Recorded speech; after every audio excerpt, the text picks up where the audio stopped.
Real quick, a big round of applause for Bree, for John, and everyone else who worked to put the event together. I do a big event out in the Bay Area every year, which kind of inspired this, and it's such a pain in the ass, but it's so great to get everyone together in the same room. So thank you all for coming out also. I always get asked, oh, can I see the presentation so I can go through these action steps or whatever? Yes, you can. Go onto my travel website. There's a little email subscription form at the bottom. You can do it. You should get an auto reply. And yeah, so you can check that out. Don't email me and ask me for my presentation or I'll never talk to you again. Okay, I am not from Chicago. I'm from California. What's up? Oh, you want to see the website again real quick? It's at the end also, so if you can't write it down right now, get it at the end, okay? I'm from California, but these lessons I'm going to be talking about today are universal, okay? For the people in this room, how many of you want to work a little bit less and live your life a little bit more? Okay, all right, all people that I need to talk to. All right, so one thing I wanted to say is that these lessons are universal. So I'm gonna get rid of this other microphone. It doesn't matter if you're note investing, wholesaling, property management. Flipping is a little bit tricky, like we talked about earlier, but I think you can get rid of a lot of things that you don't wanna do. It doesn't matter if you're from Chicago or Chiang Mai is a place that I like in northern Thailand. It's just gonna be a different approach depending on what type of investor you are. So, when any speaker gets up here, they like to impress you with their history, so time for that. I'm a felon, actually. There was a speaker yesterday that was talking about how they got various criminal charges for trying to fix buildings. I actually got popped for selling cocaine, so I didn't really do anything great. I'm sorry to say it. Oh, so it's on video, kids, don't do cocaine. Stick with weed. But anyway, the point here is that there was some motivation. I knew when I got out of jail that I didn't want to be back there, number one, and I'd have to find a legal way to make money and achieve some of the goals in my life. So I had the motivation, but I didn't have a lot else. I didn't have a job, I didn't have a home, and I had barely graduated high school at the time. I took some night classes to get enough credits to graduate, did eventually go back to college. So you're impressed? All right, well, there's more, it's okay. So what is lifestyle investing design? And to me, what that is doing what you would do with your time if you were a billionaire. So if you didn't have to worry about money and working to get money, what would you be doing with your day? So maybe I'll ask someone, how about someone here in front? What would you be doing with your day? Wearing flip-flops. I actually feel like this is a little formal, so I'll go barefoot for this. But besides wearing flip-flops, right, what would you actually do with your time? Travel, okay. Lay on the beach, what else? Spend time with family, help people. Well, actually, all those three things that you guys just said is exactly what I wanted to do. So one of the questions that I asked myself at the time, and I asked myself on an ongoing basis, is does my business and does my investment style line up with my goals in life? Because the goals are number one. That's why I'm doing this in the first place. So for example, I talked to Flipper, she's like, oh, I'd love to travel and do more like you're doing. I'm like, that's a little bit tougher because there's a lot of money involved, a lot of specific skill sets. I do know people who have flipping companies and they have competent people that run around and do all that stuff, oversee the job. They don't necessarily have to be involved because they're an owner of a business rather than an operator of a business. So I think everyone can do that, but as you're building your business, think about how much of this can I outsource? How often do I actually have to be there? And make sure that your investments and your businesses line up with what you want in your life and the goals that you want. So, how can you start today? The good thing is you don't actually need $1 billion to start living as if you had $1 billion. And it's really about prioritizing your time for the things that are important to you and to create systems and processes and have other people do them for you so you don't have to do all the bullshit that you don't want to do. And don't die saying, I wish I would have done whatever. And I've talked about this. I was actually, talking to Bree. I've been staying at her house. Where is she? Staying at her house for the last week, but we talked about this last time we were in San Francisco, and her father died the day before retirement with a lot of those I wish I would haves. And it was a huge turning point in Bree's life where she decided, hey, I'm not gonna say that. I'm not gonna be on my deathbed saying I wish I would have done that. And so we've connected a lot over what's important in our lives. So just like one of you said right down here, wanted to spend some time with family and friends. So right now, actually, I just visited my brother in Central Illinois in a cornfield, along with my sister-in-law and a couple nephews, and visited some friends and a cousin here. We're going to Phoenix to visit my sister and some aunts and uncles, and then San Diego to visit some uncles and cousins, quick trip to Mexico, then a family reunion, and then Seattle to visit my girlfriend's family before we head out to Colombia. So again, it's not about just having that goal, but you actually have to go do it. I also wanted to do some volunteering. We were fortunate enough, I do some meetup kind of volunteer stuff back in Oakland where I used to live. And then we visited some people in India. I think we raised about $32,000 at my last conference, actually, for orphanages in Vietnam. So me and my buddy actually took a motorcycle trip through Vietnam to go visit some of these orphanages, which is a really cool experience too. And I really wanted to travel. So actually that's me and my buddy Arlen in Vietnam taking our motorcycle trip, me and my sister in India, flying somewhere. I think that's another Vietnam trip. I actually just got back from 6 months in Asia. So I got back about 3 weeks ago. So I was out of the US for 6 months, doing this Vietnam trip, India, Japan, South Korea, Thailand, which has been an amazing experience. So again, once you establish what your goals are, then you need to go do them. So what are your goals in life? And actually, when you ask people, sometimes it's really hard to get an answer from most people. And so that's why I encourage everyone in here to write down what it is that you want in life. Write down what would you be doing with your time if you were a billionaire. And then say, okay, how can I spend more time than I am today doing that? And I'm gonna give you some specific action tips on how to get to that point and how to outsource the things you don't wanna do. I will say, I will never be the top dog. I am not the Joe Fairless of this conference. If you want to amass $1 billion under your control, wow. I mean, it's phenomenal what he's done. For me, I don't want to be responsible to 100 or 1,000 investors. I'm trying to have financial independence and security and enjoy my life, not build an empire necessarily. I think there's ways to kind of combine those things in a healthy balance. And Joe's doing a good job, but again, if you're looking to be a billionaire, don't talk to me. If you want to live life like you're a billionaire, that's something I know a little bit more about. So how much, or what do you want in your life? Okay, so you know I'm a felon now. So I got to press you a little bit. So I'm also a business person. This is me speaking at my conference. We do it in Oakland now instead of San Francisco, a little more glitzy. I don't know if you guys know the San Francisco Bay Area. But anyway, it's not glitzy. But yeah, so I'm in the SF Bay. I started buying stuff during the financial crisis. I got on bigger pockets like most other people, started networking, did a fourplex, owner-occupied FHA, partnered up, bought some other properties, mostly in low-income areas in the San Francisco Bay. Then they got kind of expensive, so I'm like, okay, I'm gonna start leasing some units from other people. I started doing Airbnb in the process. So what I have now is I think there's about 20. We're adding another one this month, or I think maybe one left too. But there's about 20 furnished rentals. So most of those actually sublease from other people. So I talk to other landlords, people I know, people I network with at events just like this, give them a value proposition kind of pitch, and then I pay them the unfurnished market rent, just like they're renting to anyone else. I put furniture inside, sublease it to someone else. Not rocket science. The contract and the lease, instead of no subleasing, cross it out, put subleasing allowed. There, your documentation's done. I mean, it's that simple. Actually, the first time I wrote up all this stuff, and the landlord's like, what the fuck is this? And I was like, okay, we'll just scratch out the no subleasing, and we'll write subleasing in. So again, it's ease of getting it done. So again, we sublease most of those. I own some of them, and then I have a team that manages it. And that's what we'll be talking about, because you can outsource a lot of what you do once you write it down, document it, and train someone how to do it. So I hosted this real estate conference in the San Francisco Bay. I actually had credit card debt when I went to jail. So I literally had no job, no home, and I was actually negative net worth at the time. Here's a bunch of our Airbnb stuff, so I'm not lying to you. So it seems like I'm pretty successful, bought a bunch of stuff. Finally quit my job 2 years ago. Are you supposed to cheer for me? Assholes, come on. Okay, but I realized I was still doing a bunch of stuff. And actually, I like this. I love this quote, really. The best things in life aren't things. It's not gathering a bunch of stuff, buying a bunch of shiny stuff. I was working too much still. So I started growing my portfolio. I think I had about 12 Airbnb units at the time, something like that. When I was building these, I was working full time. I was doing the conference. I was adding units. And then once I got to probably about $40,000 or $50,000 in income from the Airbnb units, I was like, all right, piecing out of work right before my birthday.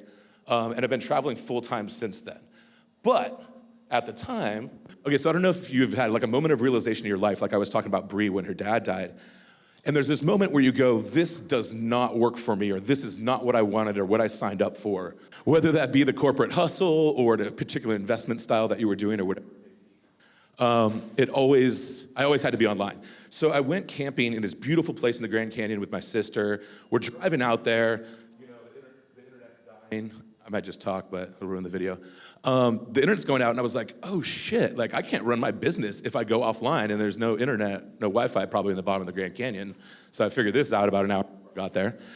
So all of a sudden I was like, shit, like, am I just gonna shut down my business every time I can't be by Wi-Fi? And I was like, no, this is insane. Like, that's not what I signed up for. I wanted to travel the world, but not travel the world tied to Wi-Fi. So that's when I decided to hire some people. So here was the biggest first problem. And I think this is true with a lot of us. I thought that I was the only one who could do it. Like, who else could know the market so well, price the things appropriately, provide appropriate responses, whether or not a discount should be provided, this, that. How could someone possibly know all these things and do it as good as I could? Is there anyone who believes really only you could do it? Your business or your investments or this or that? Okay, you're not raising your hands very high, but there's actually a lot when I'm looking from up here.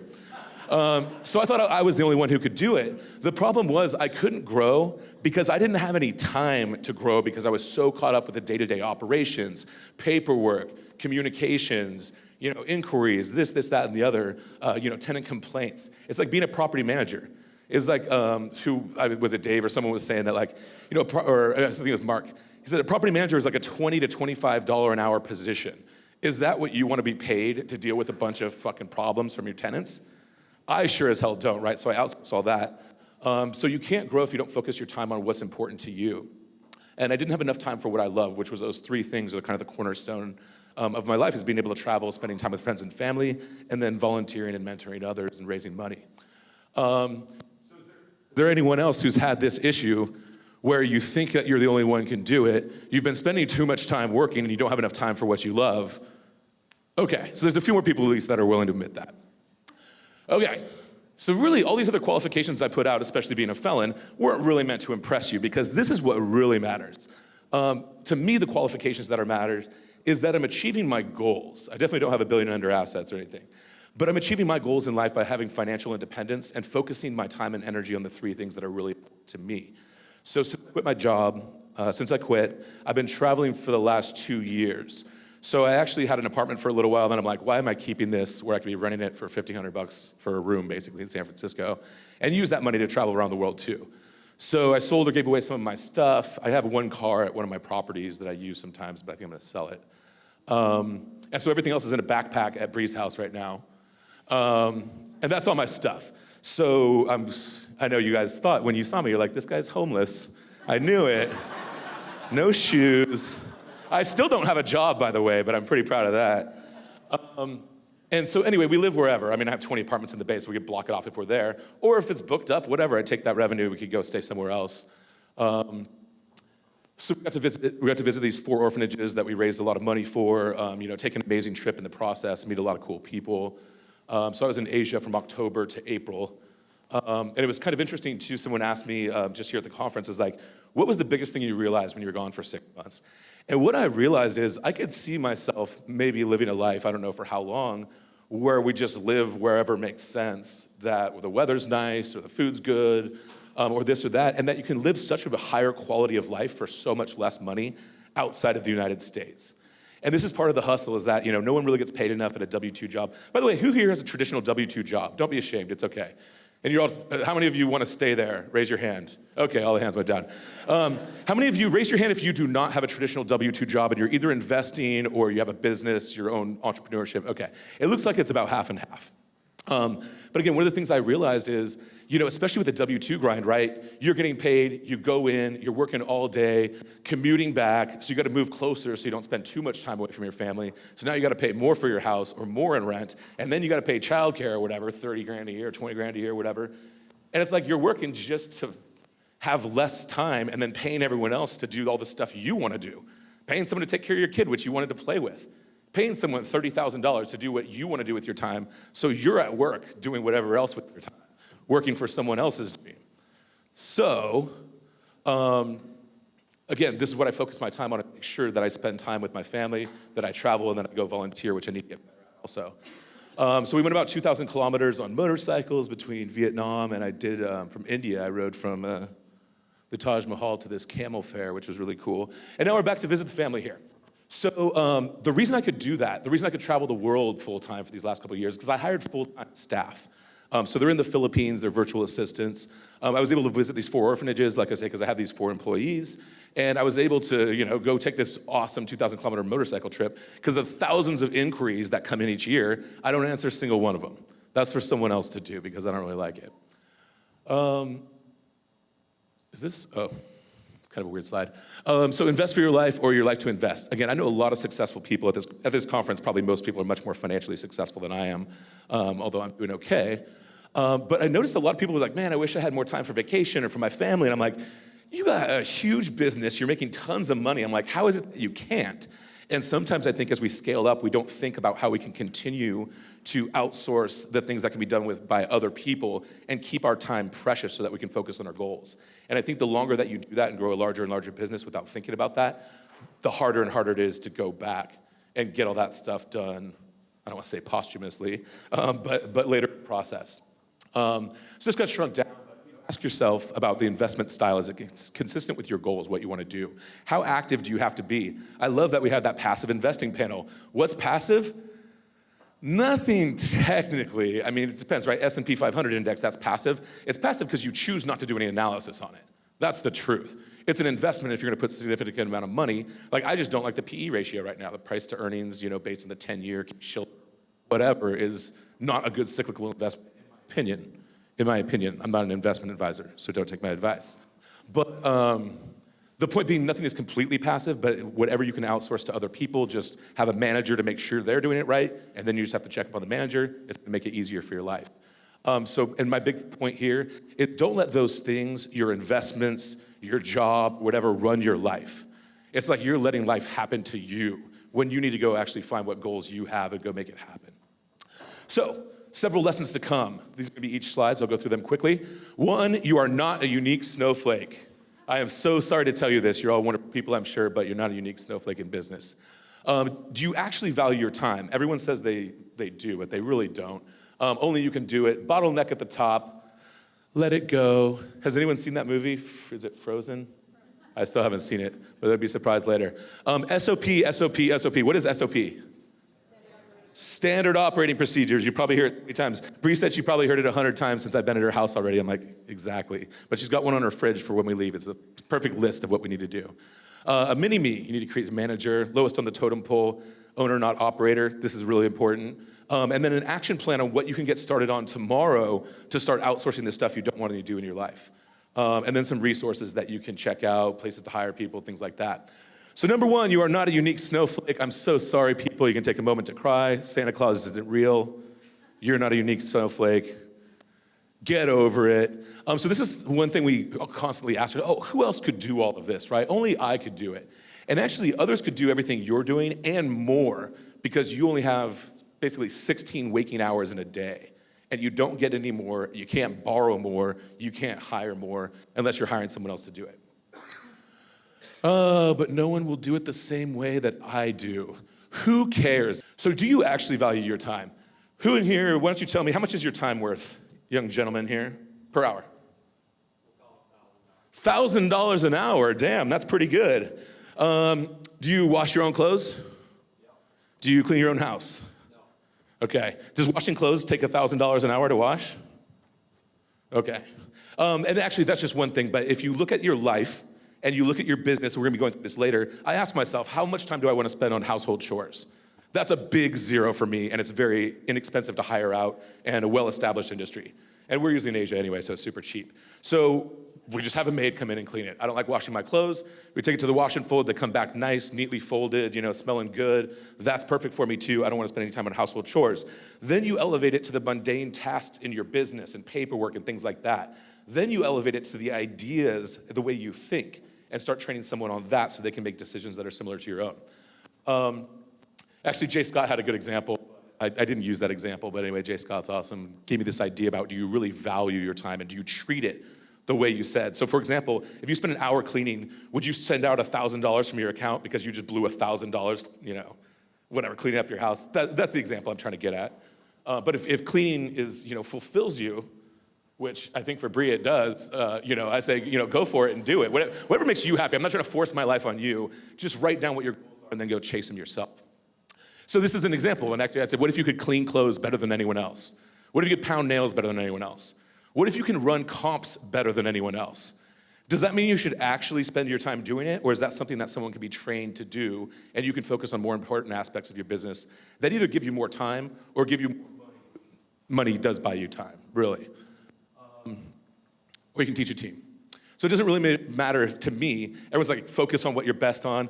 Kind of, but if you don't love doing it, who gives a shit? Like, someone can be 80% good at it and still make a lot of money. Only you can do certain things. So it is tough sometimes in business and life to outsource certain things. So someone who's had a challenge in their business has been apprehensive to hire someone else. Tell me something in your business that only you can do. What is something in your life or your business that only you can do? Go ahead and shout it out. Sorry, what was that? Okay, sign documents, that's kind of true, although we get a lot of leases in. I don't sign any of the leases. I delegate that to my manager because if they check the lease, they think it's good, I don't really give a shit. She can go ahead and sign it and send it off. So it depends on what it is, but if your problem is that you're closing a house every day and you have to sign it, that's what DocuSign's for, it only takes a few minutes. Do you say something else? Answer your emails and go through them. Is that something only you can do? Now, there's a certain level of trust that has to be established, or if you have a business thing where there's no sensitive information, you can have people go through your emails, delete all the crap spam, for people who are just like, hey, if someone sends me a message that says, hey, great speech, Jay, you'll probably give it back something like, hey, thanks so much, I really appreciate it, it means so much that you said it. It's probably gonna be sent by my VA. But if you ask a question, then maybe I'll respond to it. It depends how often I check my email. Here, I'm gonna drop some bombs on you here. These are the things that you can only do yourself. Can you outsource this, spending time with your family? Amazingly, people spend a ton of money outsourcing that, paying $20,000, $30,000, $40,000 a year for childcare to go play with their kids. I guess it's something you can outsource. Can you scuba dive or enjoy nature? Can you outsource that to someone? I guess they could take Facebook Live or something for you. Not a very exciting way to experience that. Following your dreams, your passions, whatever they may be, these are the impossible experiences in your life that you cannot hire out to someone else. The rest of this stuff, a lot of it can be outsourced to some extent. And again, setting up your business in a way that it can be outsourced is the way you're gonna be successful. So I think this is really important. We all talk about a budget. I don't know how many of you have budgets or not. Sometimes if you're successful, you don't really care about a personal budget. But a time budget, right? Time is more important than money. So if you only have so much time on earth, what are you gonna do with it? Raise your hand if you've heard of the pay yourself first principle. So a lot of entrepreneurs have heard of this. If you haven't, it's basically you need to pay yourself for your time in your business and then see what profit or not is left over first. Because you don't always just want to have everything tied up in the business and not paying yourself. The idea here is you need to pay yourself your time first. So whatever your goals are and however much time you want to spend on certain activities, make sure that you budget out your time to have time for that. Because if not, the work portion and the other portions of your life, it's like weeds. They can just grow over everything else that you wanted to do. So make sure you do a time budget and budget your time to meet your goals. Why? Because they're written down. You write down what you want to do in life if you were a billionaire, what your real goals are. If you haven't heard this enough times, write it down, write it down, write it down. It really makes you think about what it is you really want. And fill in the rest of it with work. So after you pay yourself for your time first, then you can go schedule the work. So, the American dream. I actually know, the American dream is that your kids can have a better situation than you did. I think there's a lot of successful people in the room where we're all thinking about time now. Okay, do I have time to spend with those people that I care about so much that I'm trying to help out financially? And these are really hard to see, but basically, I have this top quarter is travel adventures. Another quarter of it or so is visiting family and friends. Another quarter or so is volunteering and mentoring, which are the things that are really important to me and the things that I spend my time doing. I kind of throw something like this, in there with that.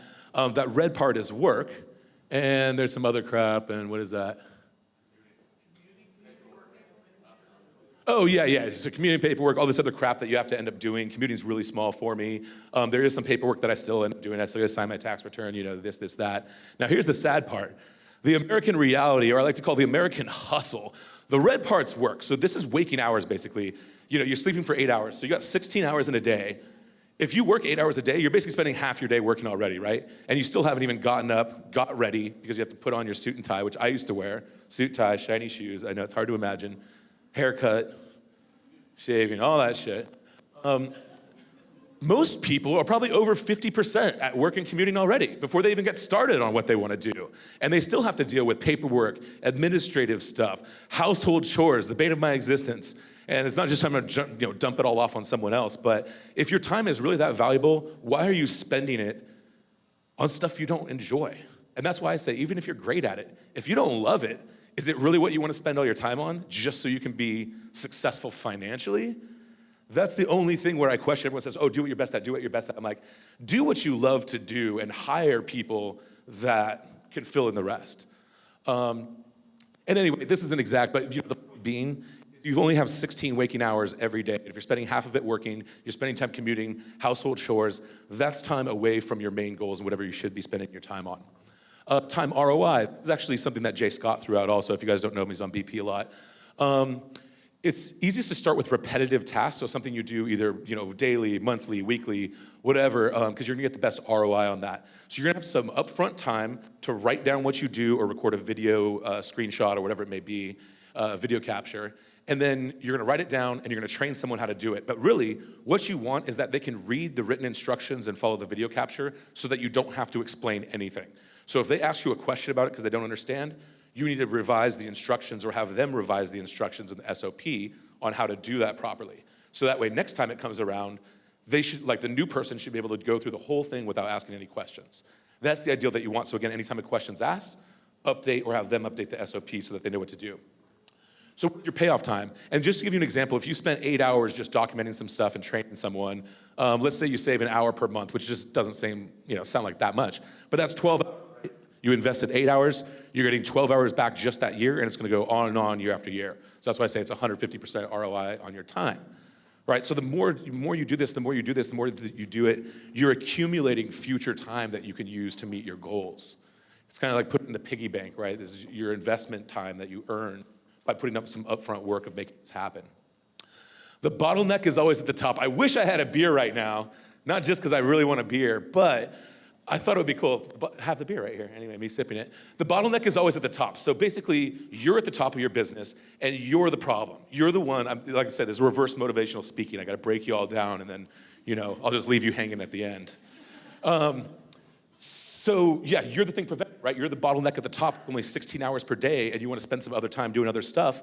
All of a sudden, there's not enough time being spent on growing the business to a successful level, or the level you want, or whatever meets your financial goals, because you're in the way and you can't let it go.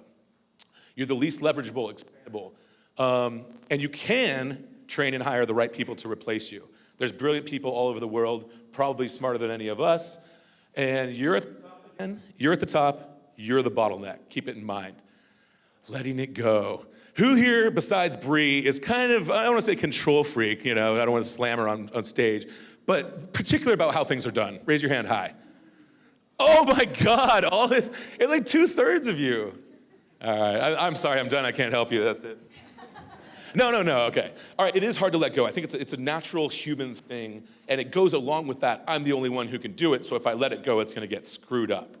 Okay, don't let it go all at once. You can start with something simple, see how they're doing it. I actually sometimes hire 2 people, see how both of them do it, and then if one's more successful, maybe they're the more successful candidate.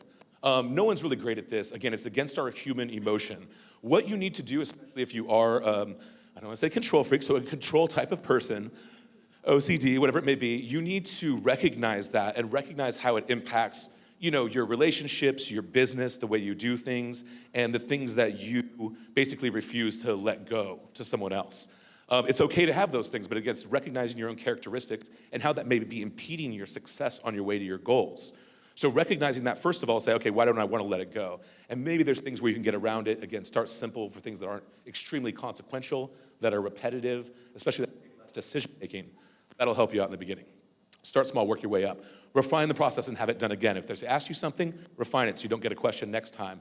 Plant a tree 20 years ago. I love this, like a Chinese proverb. The best time to plant a tree was 20 years ago, but the next best time is today. If you want that fruition in the future, you just got to get started. It's like investing.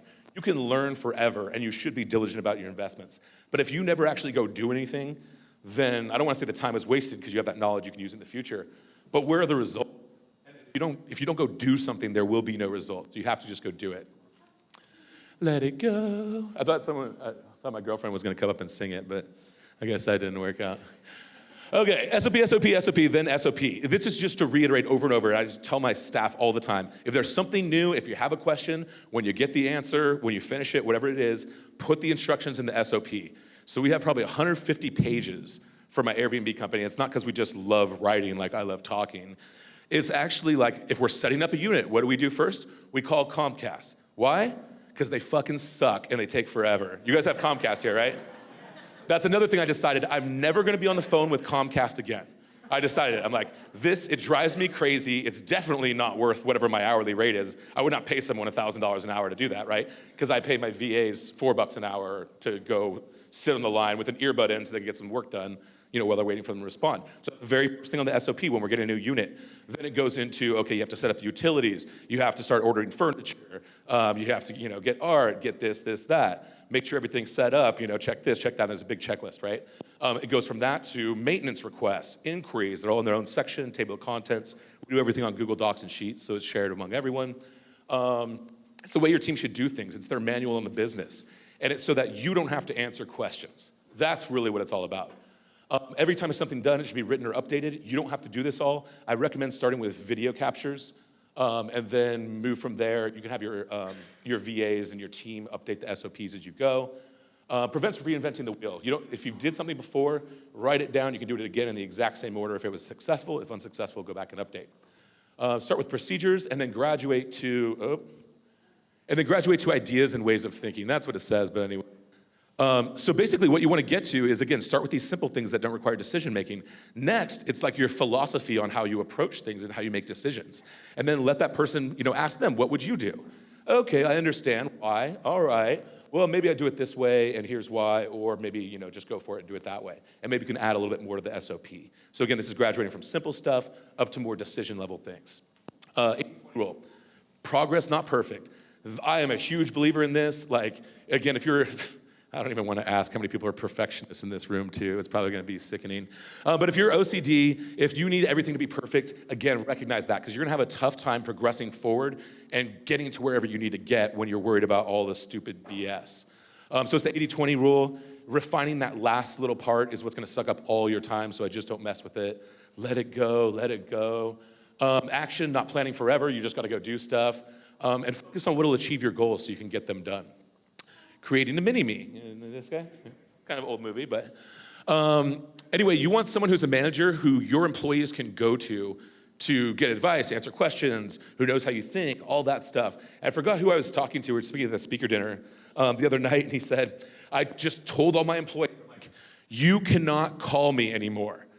You're cut off. Talk to the manager if you have an issue or this pops up or that pops up. It was like Bree getting ready for the conference. Don't contact me, look at the website.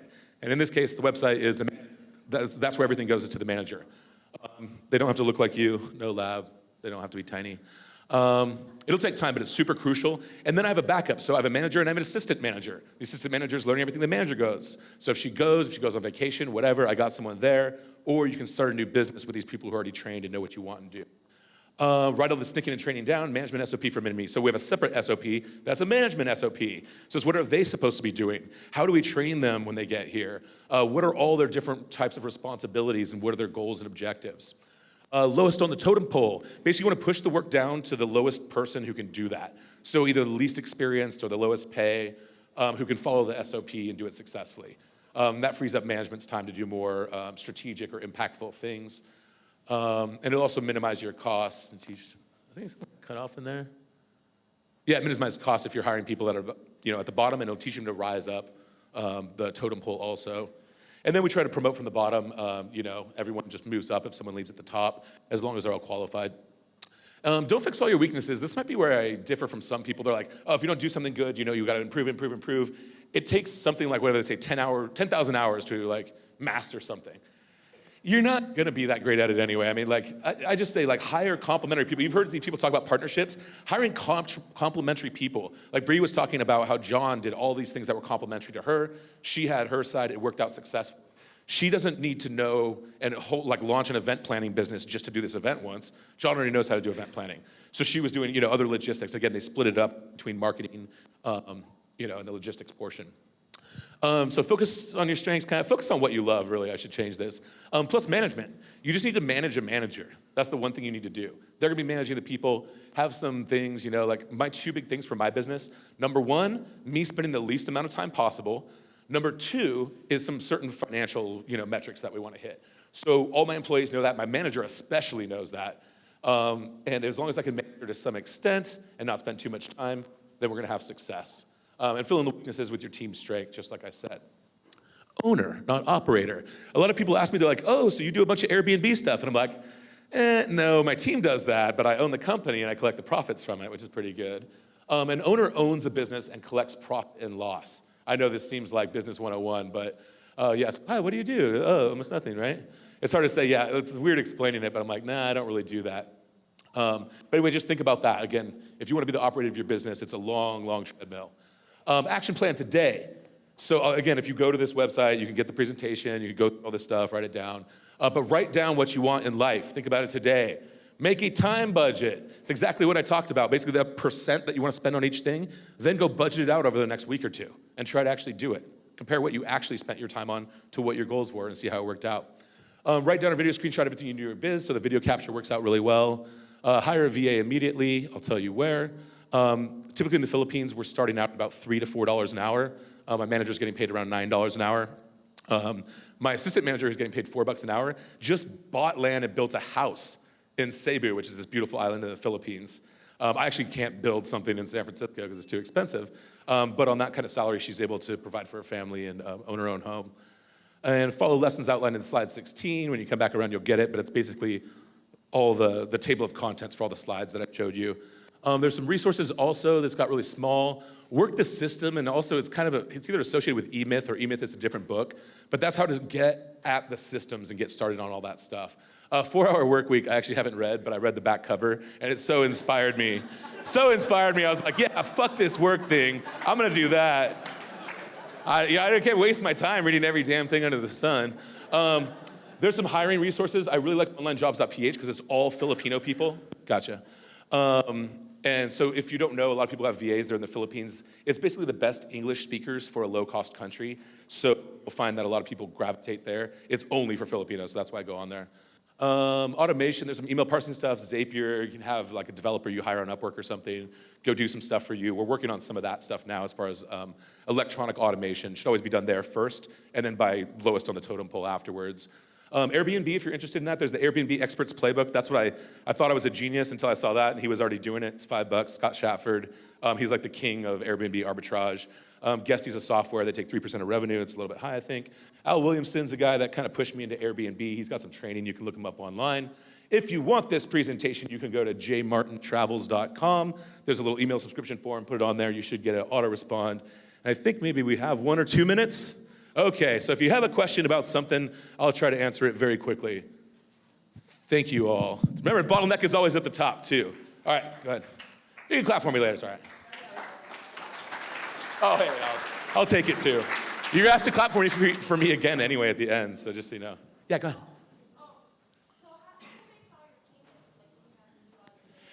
Who makes my payments? This is actually interesting. So before, my former manager was doing it, and she's a US citizen, and I thought I was a lot more comfortable with that. Because they're Filipino, right now, I believe our new process that we're doing, she's initiating all the transactions, but cannot actually send them, and then I can just go in and approve all of them.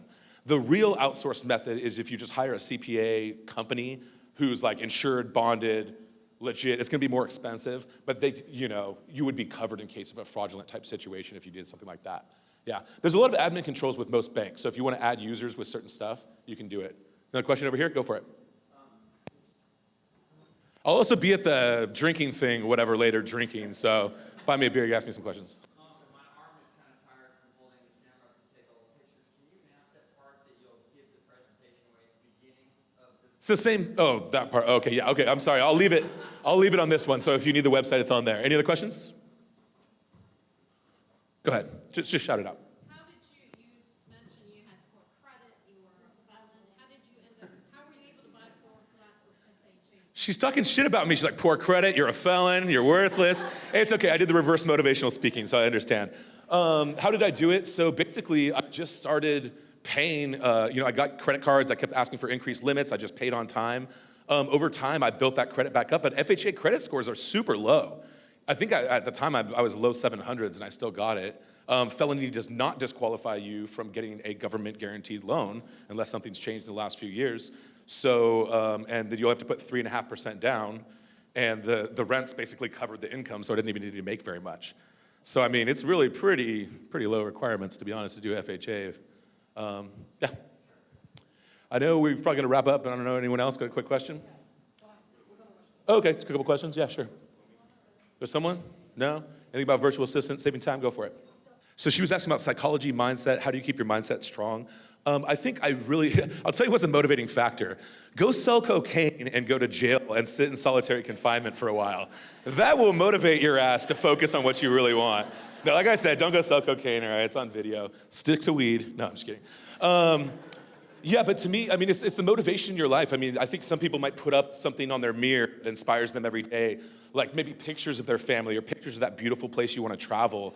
I mean, I wake up, I'm usually traveling internationally, I usually wake up next to a beach or next to something or with my family next to me, or, you know, I'm out with a bunch of kids at an orphanage, so it's ever present in my life, so it's not difficult for me. If it's not ever present in your life because you haven't been doing it yet, again, maybe those are some tips. Send yourself a daily email that reminds you, put a picture up, you know, have an accountability group or whatever it may be, whatever you're most successful to achieve your goals.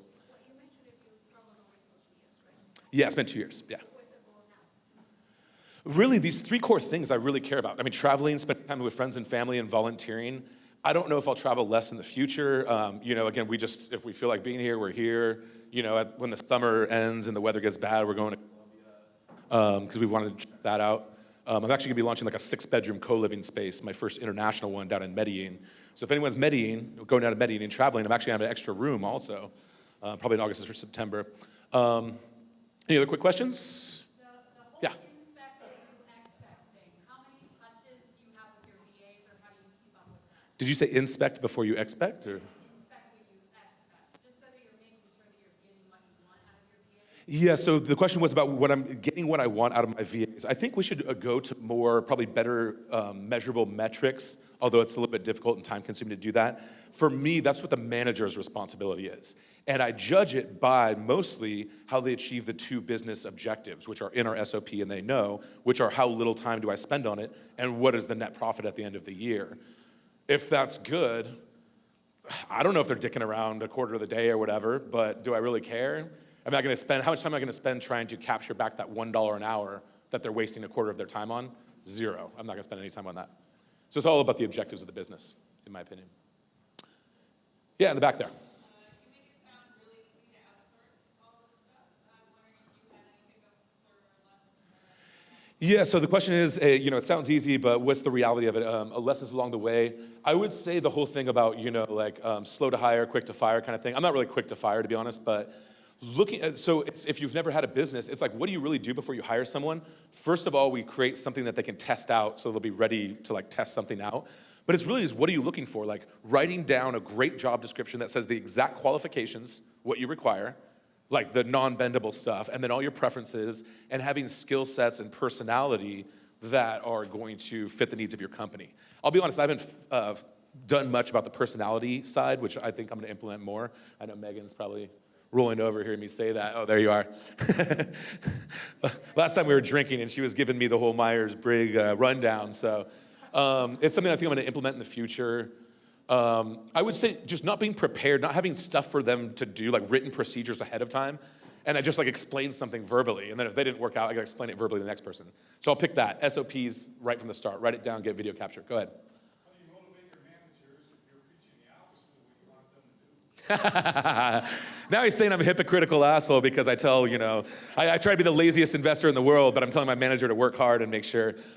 You know, the pay that she receives, which is $9 an hour, is pretty, really high in the Philippines. She's a very good English speaker. She has a lot of upside there. I'm thinking about doing some sort of performance-based bonuses based, you know, purely probably on profitability. And maybe on how much, you know, how little time I spend, but I don't want her to like not contact me if there's emergency. So I haven't really implemented something that's commission style, but I do try to pay something that's a good wage relative to the people and where they're at, so that they can have, you know, a lifestyle that fits for them too. Most of them work about 30, 35 hours a week, so they can still spend time with their family. So how did you vet The question is, how did I vet my employees? Did I use Skype, this, that? So right now we're hiring on online jobs to PA. So another thing, for example, so we have, one of our qualifications is good and reliable internet that's sufficient for what we need for our business. So all of our major qualifications are tested. So for example, we'll get on a Skype call with them and be like, hey, do a speed test right now. Not when it's good, like right now, what does it look like? Like how many megs per second are you downloading? We have written English requirements. Your written English needs to be pretty good. So there's all kinds of online tests that they can take to see how good their written English is. All that stuff is already established. It's been done. It's even on some of these websites. You can test them on all those things.